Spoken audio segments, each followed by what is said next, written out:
This episode of the LCTV News is brought to you by Columbia Insurance Agency, serving the Lynn community for over 60 years with home, auto, and business insurance.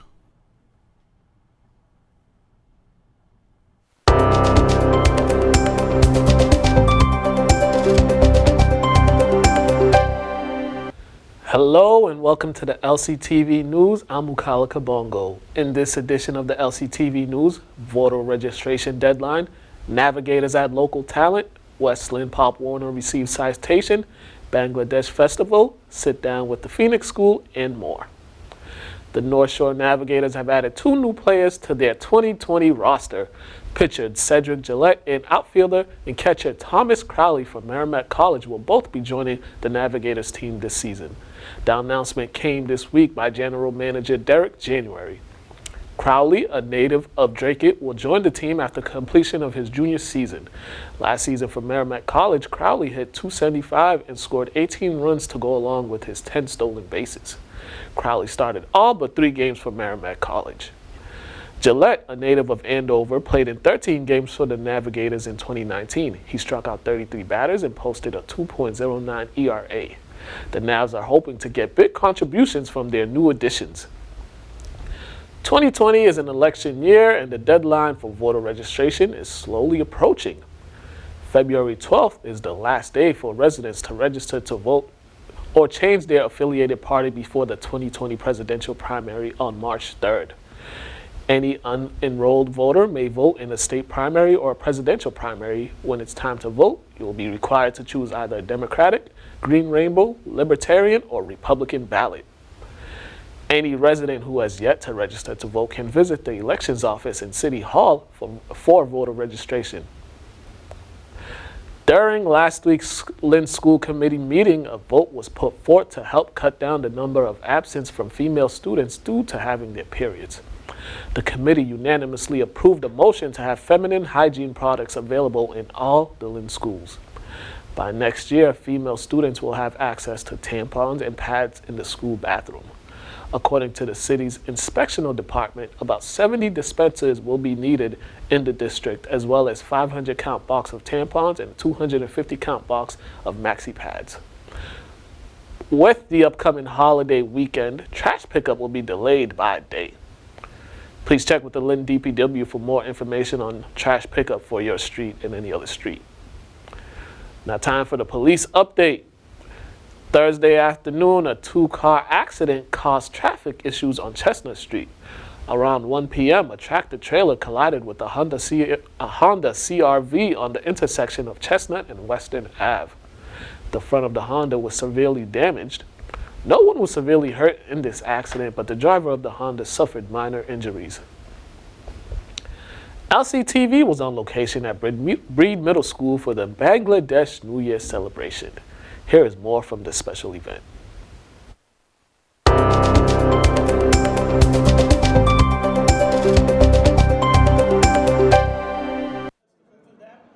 faith on us. Sometimes it's going to take a little longer to fulfill a faith, fulfill a commitment, but if you would support, we'll be there with us.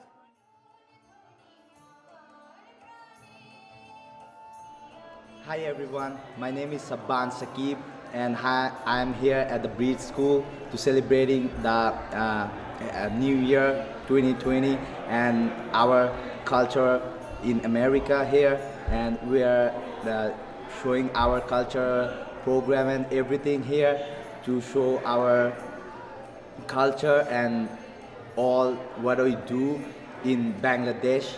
And this is America here, everyone can celebrate their culture and everyone are together, united, and everyone is stronger because of that. So Happy New Year everybody, and I wish you guys have the best New Year.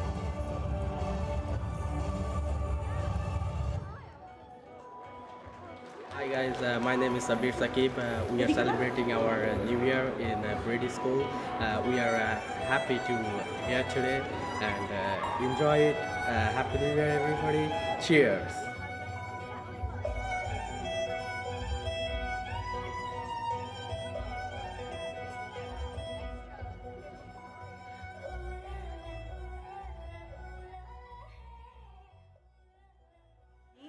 I moved to this country in 2014, and I used to be really sad because I was a dancer since age 3, and when I moved here, there were no shows for me, there was nothing at all, and I used to miss my home country like so much.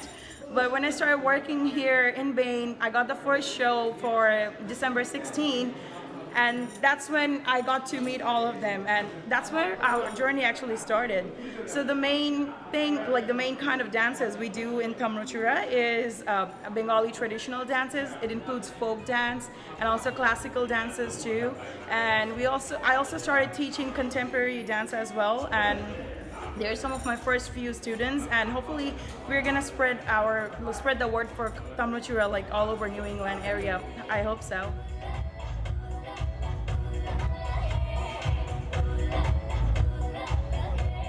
Good evening. So we are here gathering for our Bangladesh community, Bangladesh Association of New England. So we are celebrating Victory Days. So we have a 16th December is the Victory Days for our country, Bangladesh. So there's a small gathering here. So that Bain, we have a Bain executive committee. So they organize this event, and people from around the Boston, they are gathering here to celebrate that Victory Days. And also recently there was an election to elect the new committee, Bain Executive Committee. So they are also accepting that new committee. So we are here to celebrate that event. Thank you very much.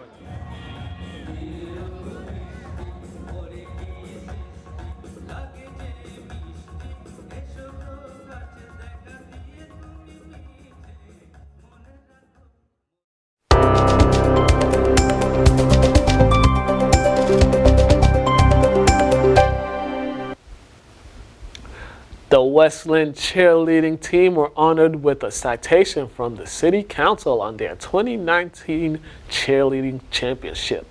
Here's more.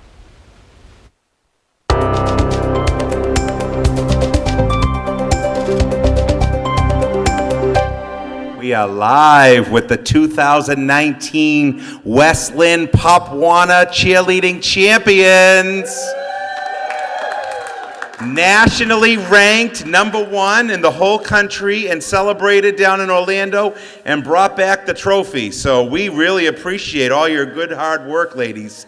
The Mighty Mites of Pop Warner. So welcome to Lynn City Hall, Lynn City Council Chambers. I'm Councilor Brian LaPierre, Councilor at Large. I'm joined by my colleagues. To my left, Brian Field, who's also Councilor at Large. To my right is Ward 6 Councilor Fred Hogan. Next to Fred is Councilor of Ward 4, Rich Colucci.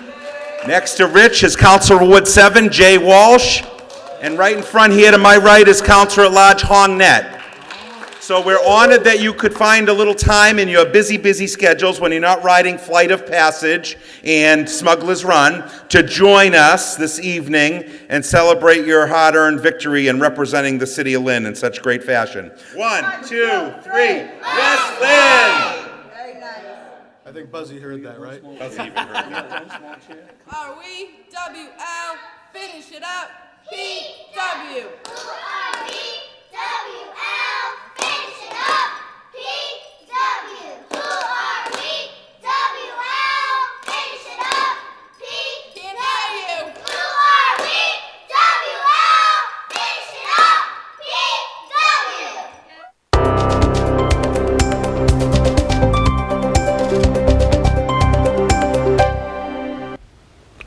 To watch the full video, visit the LCTV website. LCTV partnered with Waste Management for a PSA on recycling items.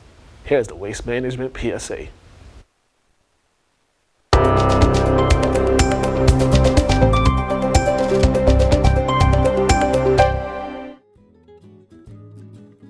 So because of the grant that was given to us by Mass Department of Environmental Protection, we are allowed to be out here looking through the bins and kind of just making sure that part of the issue with the bin is that it's also placed on the curb directly so that Waste Management can come and get it, but also just to make sure that the stuff that's in the bin can be recycled. So what we're looking for are clothes that would not be able to be recycled, which would be trash, We're looking for tangling things like hoses or zip ties or long pieces of plastic. You know, a crock pot is not a good thing to put in your recycling bin. Suitcases are not a good thing to put in your recycling bin. But what's good to put in your recycling bin are plastic bottles, glass bottles, paper, cardboard that's smashed up, pieces of paper that are not ripped to pieces of shreds because that can't be recycled. Any type of container that has the recycling triangle on it is good, but anything that's food covered is not good. Even a dog food can or a cat food can, and you don't rinse that out, that is kind of an issue. When you grab your recycling bin in the morning, whenever you put it out, right before they come to get it, you want to drag it to the curb and you want the back of your bin to face your house so that waste management can come pick it up and it can dump it right in the bin. What we do, if we see that your recycling bin is not really a good bin to be recycled, we will take the bin, put what we call an oops tag on it. We would check on the oops tag what's wrong with the bin. We'd then tie the oops tag to the bin and turn the bin so that waste management will see the back of the bin. lynnma.gov/recycle, or you can call 781-268-8000.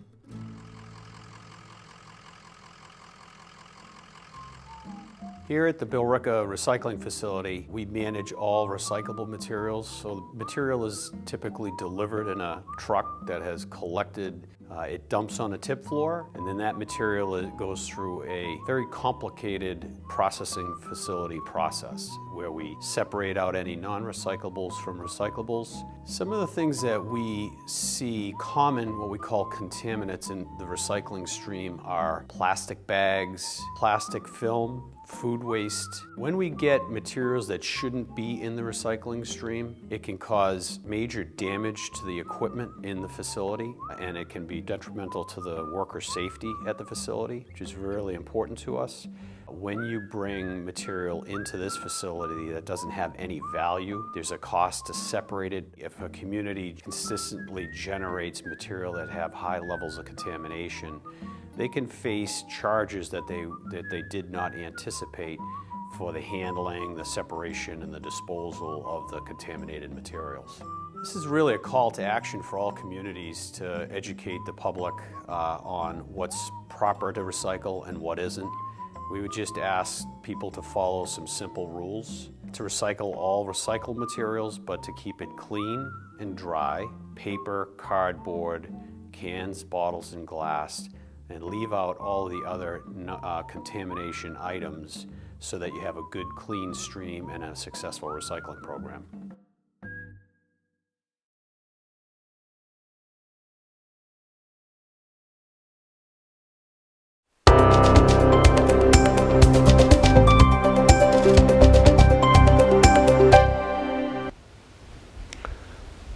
Over the summer, LCTV spent time at the Lynn Fire Department with Fire Chief Steve Archer to discuss fire safety. Here is LCTV's Lynn Shorts inside the Lynn Fire Department.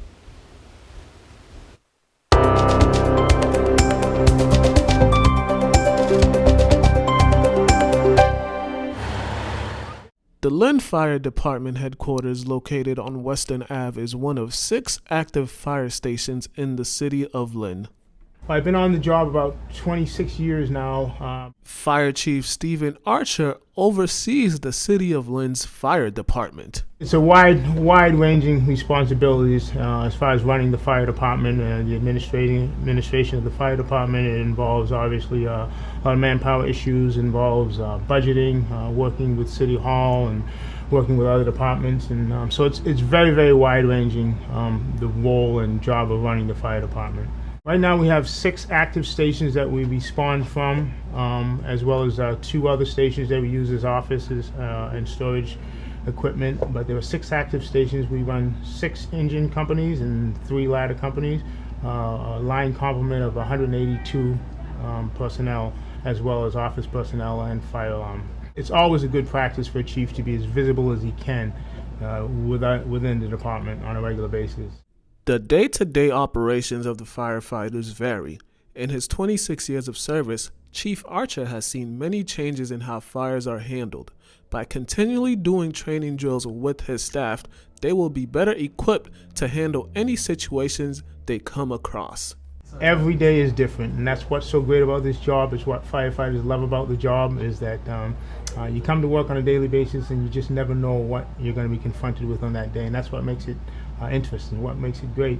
They can have days when they come in and they're just going about their daily routines, doing their house cleaning duties and training drills. We do a lot of training around here, and then in a moment's notice, you know, the bell hits and you're on an aerial or you're on a tip pipe knocking down fire. Firefighting has evolved. Things have changed from what they were years ago, and we need to keep up on the latest technology that's available to us. And we need to keep up on the latest techniques to do our job, do it more efficiently and more safely as well. So training is a big part of what we do. Fires are burning a lot hotter now than they did years ago, and a lot of that's because of the difference in materials that we're building with now, the difference in materials that are in the homes. We're dealing with a lot of materials that burn much hotter than they did years ago. And so that gives us less time to get in, get our job done in fire situations and get out. So that has led to us having to reevaluate how we make those interior entries when we're doing fire extinguishment. Maintenance upkeep is very important, and with the help from the city, the department remains on top of their maintenance upkeep. A lot of our maintenance is done by the DPW, the Department of Public Works. And those guys down there do a great job for us. They're fantastic in getting our trucks and equipment serviced and back out on the streets where we need it. But we also have to do the routine maintenance here in-house as well. And so there's a little bit of skill and knowledge that goes with our members knowing how and what to do as far as maintaining the apparatus as well. We run a fire safety campaign each and every year. The Posted a Billboard contest, which you've probably seen, has been a hit, a very popular campaign where we involve the school children of the city to design posters and billboards to get the message about fire safety out. State mandated fire drills that have to be done in each and every school a number of times throughout the year, and so we do those all the time, and it just gives us an opportunity to get into the schools, interact with the teachers and the students, and see the conditions in the school. And as well, it ensures that the schools themselves are practicing their exit drill. Residents are encouraged to visit the Lynn Fire Department website to find out any information pertaining to the Lynn Fire Department. We enjoy working with the community. We like having that kind of community partnership.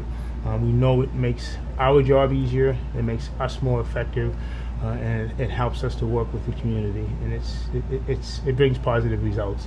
Our motto here is compassion, service, and professionalism, and that's how we go about everything we do.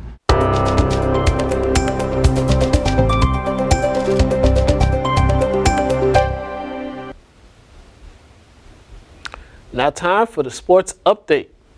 The Lynn English men's and women's basketball programs picked up big wins last night over Marblehead. The men's team were on the road and had plenty of players step up due to injuries to guard Jarnell Guzman and big man Mukeba Jean-Baptiste.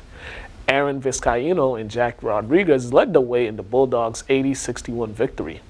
The pair each had 17 points, and center Ademide Badmus put together another double-double with his 14 points and 11 rebounds. 13 of his points came in the fourth quarter. The Bulldogs, who are now 9-2 on the season, will look to clinch a state tournament bid on Tuesday as they take on their crosstown rival Lynn Classical.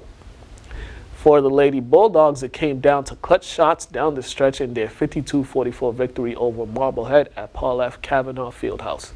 Senior Michaela Johnson had a game-high 20 points for English. 18 of those points came from beyond the arc.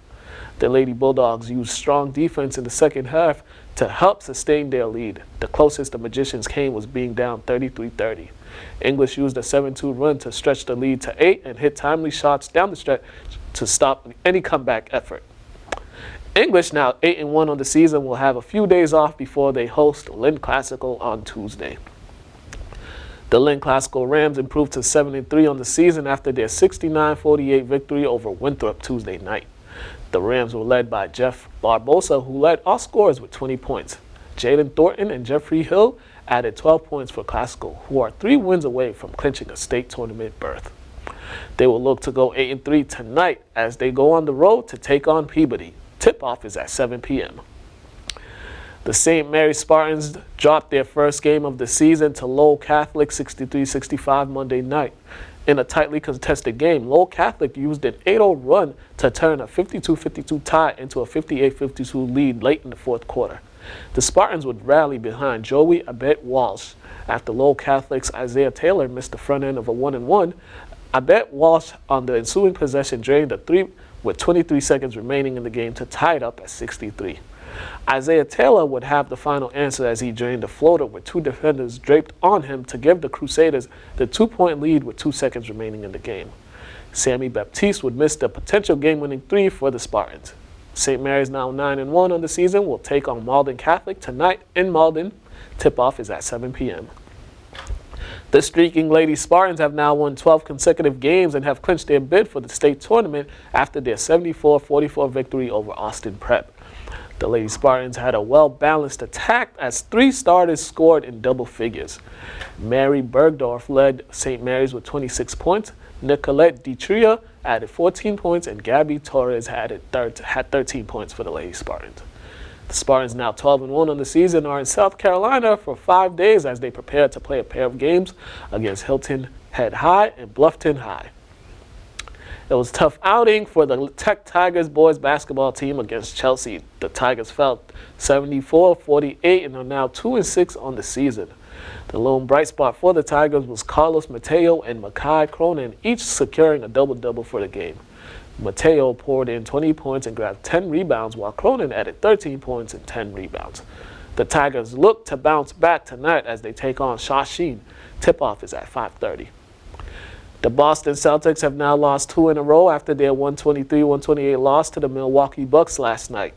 Celtics, playing without Jaylen Brown, were down by as many as 18 points and would cut the lead to 8 halfway through the third quarter. Kemba Walker led the way with 40 points and grabbed 11 rebounds to lead the Celtics.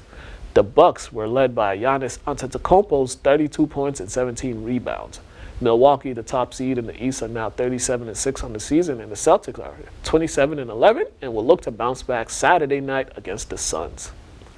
Congratulations to the LSU Tigers on becoming the NCAA college football champions after their 42-25 victory over defending national champions Clemson Tigers. Joe Burrow capped off his collegiate career with a stellar performance as he threw 5 touchdowns and rushed for a touchdown. Burrow, in 2 postseason games, threw 12 touchdowns without an interception and had back-to-back games of throwing for over 450 yards. LSU completed the second undefeated season in school history. The Tigers finished 15-0 on the season.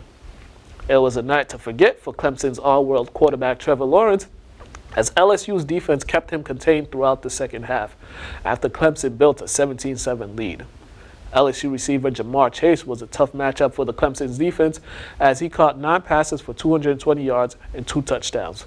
Justin Jefferson also added 9 passes for 106 yards.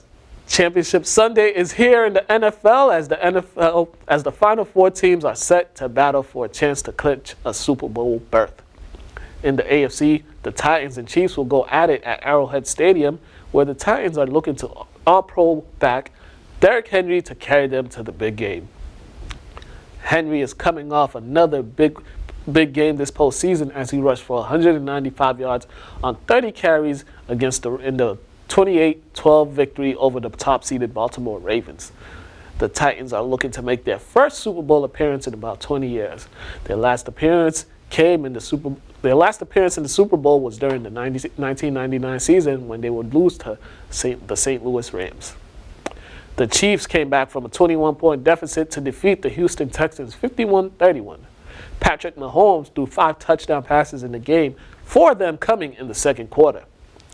For Chiefs coach Andy Reid, he's looking to return to the Super Bowl since his loss to the Patriots in 2004.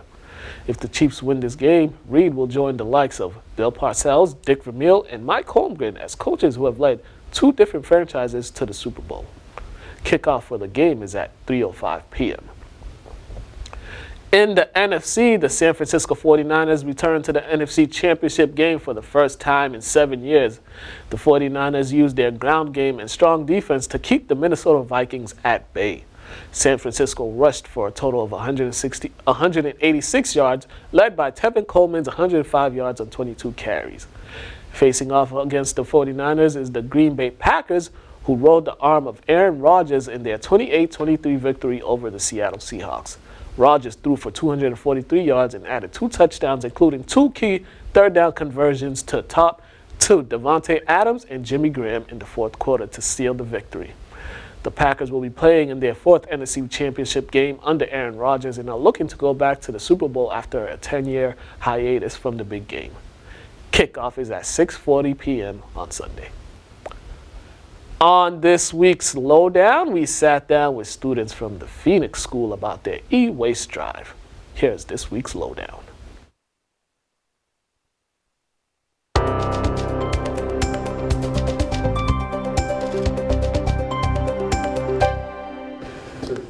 Hello and welcome to the Lynn Lowdown. We have another edition, and today we have some guests from the Phoenix School in Salem. How y'all doing? Pretty good. Pretty good, yeah. Good. You guys enjoyed all through the holidays, out of the holiday spirit, New Year kicked in and all that? Yeah. Yeah, so. Pretty good. Yeah, so how's school going? Very well. Good. Yeah, we've been working on a lot of great projects lately. Yes, y'all have, and one of them is coming up next weekend. You guys got an event going on next weekend. Tell me about this event that y'all got going on to protect the environment. Mm-hmm. All right. So we are doing an e-waste drive, which is basically e-waste is electronic waste. It's old iPhones, everything from old iPhones to old refrigerators. So like everything that could be considered electronic can be in some way or form considered electronic waste.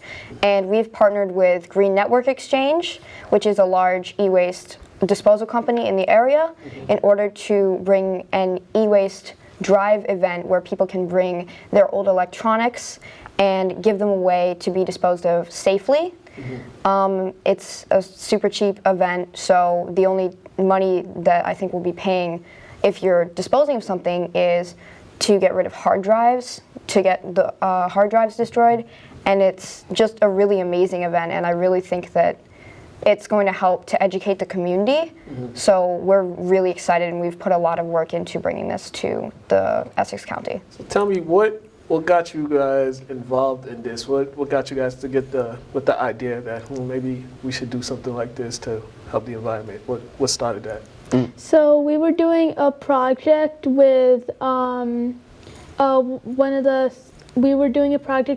the science groups, and basically we had to develop a plan on a poster board about what we wanted to do about e-waste, and then bring it to the project and show it. And even though we didn't get graded as one of the best at the project, we still wanted to continue it because we were very passionate about it, and we wanted to show that it's not that we can be passionate about things too, and it's really our passions that led us. We weren't forced or assigned to do this. Yeah, we were passionate about how long did it take you guys just to develop everything, from the project, and then to start with the idea for the event? How what was the process like? So we started a couple months ago, and it just began with a little bit of research, and we were given 1 week to put together the best possible project we could, and that had a couple of options. We could have chosen between a drive or a couple other things, I forget what, but the drive isn't all we're doing. We're also coding a game to go along with it, along with a bunch of research and presentations to kind of spread awareness for e-waste. And it's very student-led, and that's because we keep we're very motivated about it, so it was our decision to move this forward after that week ended and continue it going, and we're really excited to take this into action and actually do something about it. Yeah, and you guys is researching. What did you guys find out? What were some things that you guys found out about e-waste that you didn't know beforehand? So we actually found out that there's a lot of dangerous chemicals in some of these devices, and it was really shocking. I think a few of us were really blown away and actually scared by some of what we found, including some of the oldest computers had 5 to 8 pounds of lead in them, and a lot of these contain so many different elements that we're just really putting a lot of waste out there, and a lot of it's just not going to use because people will buy something and then they just get the next model afterwards. So there's just so much that we're wasting because the average iPhone has more elements in it, more periodic elements than the amount of periodic elements it takes to sustain a human being. It's insane. Ooh, jeez, I didn't even know that. You guys just taught me something new. Oh my goodness, that's crazy. So now the drive is, the drive next Saturday. What time is the drive? What time? Time and location. The drive is at our school, the Phoenix School, 89 Margin Street, and it's from 1 to 3 p.m. Now tell me, you guys tell me a little about the Phoenix School. Having a conversation with you guys when you called, that was the first time I've ever heard of the Phoenix School. So you guys tell me a little about the Phoenix School. Why is the Phoenix School so unique? Yeah, the Phoenix School is unique because it is very different in some ways than a traditional classroom, and that's really because the whole education style, instead of teachers feeding the students information and just having the students kind of having their job to remember that information and do something with it in the future, it's very like student-led, and the teachers are kind of there guiding you and making sure you're actually learning from it. And that's a very useful skill to have, and that's something that not many places can give that Phoenix can, because at Phoenix you can learn how to almost teach yourself how to learn better, even because it really covers a lot. So a lot of people have found new passions at Phoenix. A lot of people have really used the things that Phoenix has given in the future, and it's really helped them out a lot, and I think that'll continue to happen in the future. And is it safe to say without going there, you guys probably wouldn't find out about this passion that you guys have for this drive that you guys created? I would say, yeah. I feel like, just personally, I don't know if it is the same for these two, but I know that personally, I found a lot of passion through Phoenix. I learned a lot about myself and about how I've found this ability that I didn't even know was there, like this ability to pick up a pen and write, this ability to, open a computer and just research for hours. Like, I didn't know I could do that, and now that I can, it's kind of amazing. And I think that without Phoenix, we wouldn't have had this project, we wouldn't have discovered it, and we might just be going on with our lives not knowing that there's all this issue going on and not doing anything about it.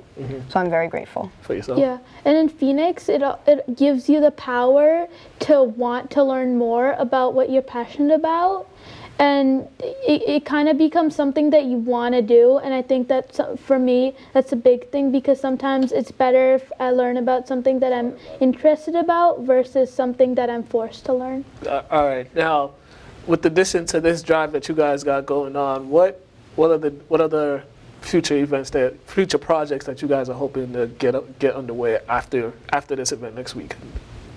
Like, that has to do with e-waste? Yes. As well? Yes. Yeah, so we're going to finish coding our game, because that's a very long process, and then we'll probably do the vote again on whether we want to continue this project. And I would think that the answer would be yes, since everyone really likes this project. Everyone is like, oh, are we working on e-waste now? Like, yay, I get to move forward on what I was moving on, because it's actually really getting us out there. It's really getting us into the community, and this is one example of that. So that's kind of our goal moving forward, is to get it out more into the community and raise awareness, because that's the whole idea of the project. Now, this event, is it open to all the communities in the North Shore?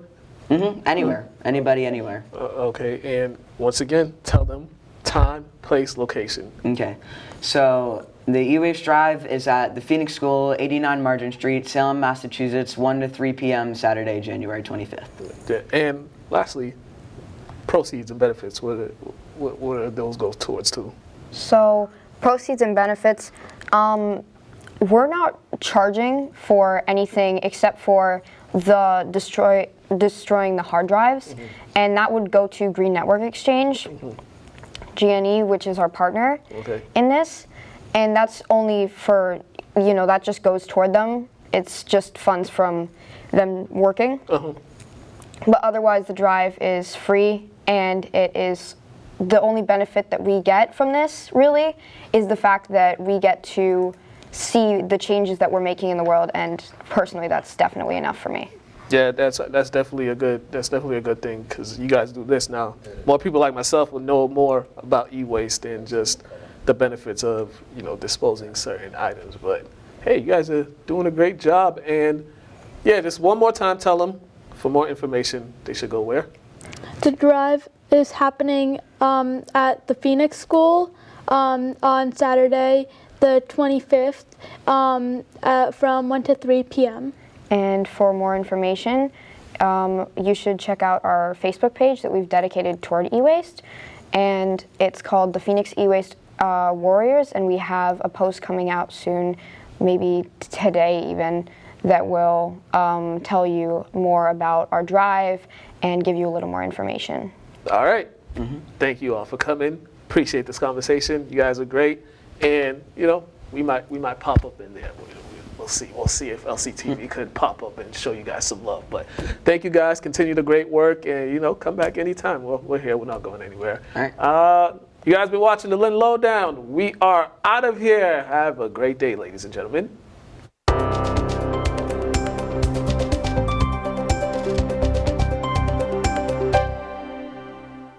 And now for some upcoming local events. Tonight from 5:30 p.m. until 10 p.m., galleries at Lynn Arts along with Long Way Home will be premiering Rubbish to Runway at Lynn Arts. Rubbish to Runway is a showcase of art that is used to raise funds for Long Way Home. Long Way Home is an organization that demonstrates practical repurposing of waste into self-sufficient schools and buildings. 23 dresses will walk the runway and be accompanied by customized choreography. For more information on Rubbish to Runway, contact galleries at Lynn Arts. The second winter market hosted by the Food Project will be taking place this Saturday from 11 a.m. until 3:30 p.m. at North Shore Community College. This will be the second of 3 winter markets at North Shore Community College. The market is open to all, and cash, credit, SNAP, and HIP is accepted.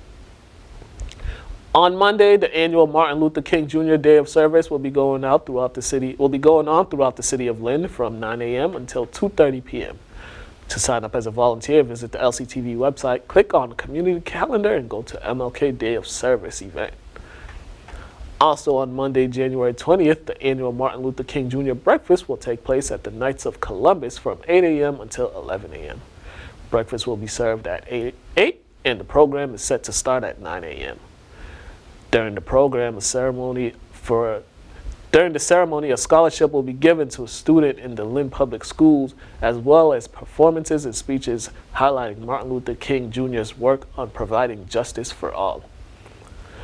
The Department of Conservation and Recreation will be holding a public meeting on the Lynn Heritage State Park improvements and Frederick B. Willis Fishing Pier repairs this Tuesday at the Lynn Museum from 6:30 p.m. until 8 p.m.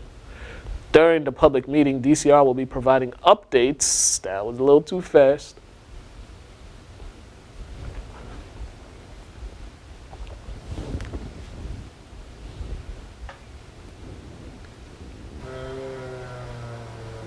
Right there? Yeah. All right, here we go. Stem 5, 4, 3, 2. During the public meeting, DCR will be providing updates on the improvements that is planned for the Lynn Heritage State Park, as well as updates on the emergency repairs for the Frederick B. Willis Fishing Pier. The meeting is free and open to the public. To find out more information or questions and concerns, please call 617-626-4973 or email mass.parks@gmail.com. The Lynn Family Forward Resource Center will be hosting a workshop on Thursday, January 23rd from 5:30 p.m. until 8 p.m. on Johnson Street. The Cooking Matters Grocery Store Workshop will help residents spend less time grocery shopping and help plan easy meals while saving money. The workshop is free to the public. Anyone interested in participating in the workshop should call 339-883-2401. LCTV's next Paramount film series will take place on Monday, February 10th. The movie choice for February is Sleepless in Seattle. Doors open at 6:30. Movie begins at 7. Popcorn and beverages will be provided to those in attendance. Thank you for watching the LCTV News. Like us on Facebook and subscribe to our YouTube channel, and visit us at lyntv.org to watch any show anytime on your computer, tablet, or phone. I'm Mukala Kabongo. Have a great day. This episode of the LCTV News is brought to you by Columbia Insurance Agency, serving the Lynn community for over 60 years with home, auto, and business insurance.